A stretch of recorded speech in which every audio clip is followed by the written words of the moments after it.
Je zou je uiteindelijk begonnen, maar waar heet nou de heetste tour van Friesland?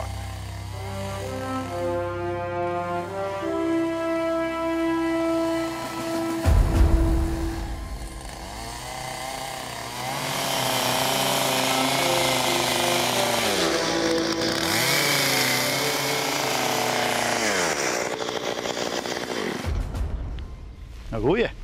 We hebben een jongen te wandelen. Ik maak je een 12 kilometer karwing naar de kettingzagen. En waarom doe je dat? De meneer die wennen, die hier de Benjamin zeggen, die moest eraan. En hij wilde er wel graag wat van ha. En dat is wel een leuk verhaal. Dus ik denk dat die man wel even de eigenaar en vrede kennen van. Hé, wat zit erachter?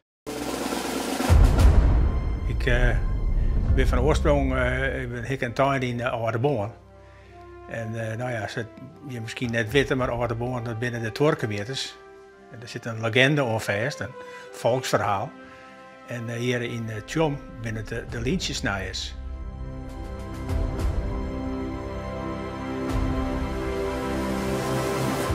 Ik zit hier bij de stichting Tour en Tjerken, we doen dan roeleringen. En dan vertel ik het verhaal altijd van de 12 kilometer en de lintjesnijers. En dan vinden vooral de toeristen vinden dat heel grappig.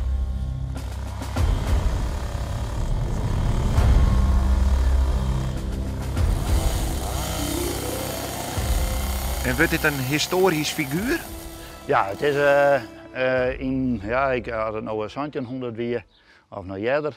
Maar de notabelen die wonen wat. Ja, ik kan het verhaal wel vertellen, maar ik denk dat de meneer Ben het beter kent. Ik doe Ouderboorn een nieuwe tour hebben, wat de oude weer instwatten, in 1923. En doe best hier west in Tjom om de tour op te meten.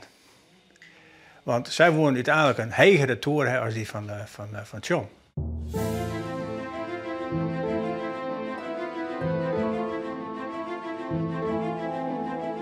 Dus ja, ze kregen de kooi van de koster en dat weer vanzelf opmeten de boel. Maar ja, ze konden net meer dezelfde jongens naar huis staan, want ja, dat weer heel hard in vanzelf in die tijd. En hoe gaat het onnota? Ja, het is altijd heel moeilijk te beginnen, want je hebt een stam en die is breder dan dat de breed is. En dan is het maximale eruit. Dus het is een ziekje naar de verhoudingen, hoe wordt de hollen, wat wordt de schouders en de hechten van het figuur. Dus ze waren bij de kastelein waar ze onderbracht. En dan ik gezellig zitten, daar hebben we maar een snee daar. Hebben ze daar overnachten. Maar ja, wat de kastelein die sneeuw een flink stuk van touw af, wat ze de tour mee opmetten hier. Ik vind het een leuk verhaal en daar was ik wel enthousiast van. En dan, ja, ik had dit nog net jaren dingen, dus ja, door zijn enthousiasme was ik enthousiast. Dus ja, de oorlog is toen zetten ze aan naar Ouderboorn en de tour was gebouwd. Nou ja, je doet de tour die ik kleer weer in 1930. Waar de Tjommers uitnodigen om bij de opening te wezen. No?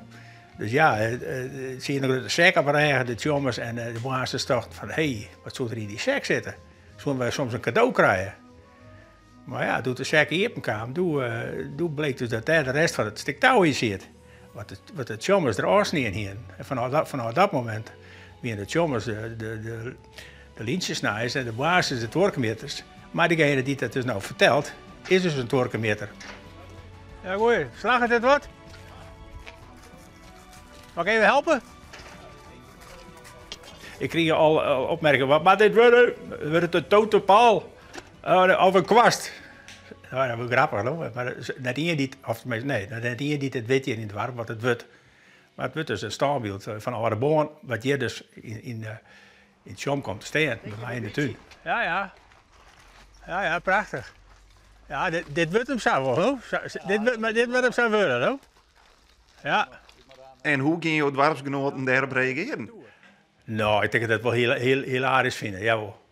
Ik denk dat ze dat. Ik heb 15 jaar Sinterklaas geweest, dus ze kennen mij wel aardig. En ik denk wel dat ze daar wel, dat ze er wel waarderen kennen.